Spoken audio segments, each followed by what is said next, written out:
everyone, I'm Faye from Warwickshire Wildlife Trust, and today I'm at Bubben Hall Wood and Meadow Nature Reserve because I'd like to show you how to light a fire. So there's only really three things that we need to practice fire lighting. Some cotton wool, some petroleum jelly, and a Swedish fire striker. Step one, clear the area of the forest floor that you're going to be working in, or if you're in your garden, use a fireproof dish. Step two, fluff up your cotton wool to increase the surface area. Step three, add some petroleum jelly to your cotton wool.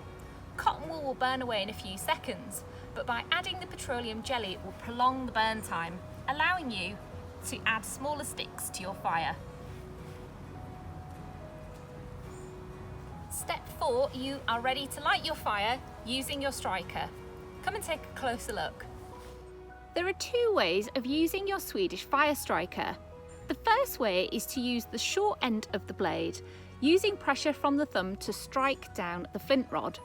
This can often be easier for little hands.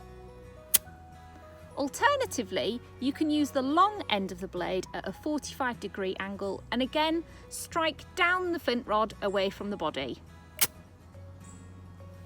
Right, let's give this a go.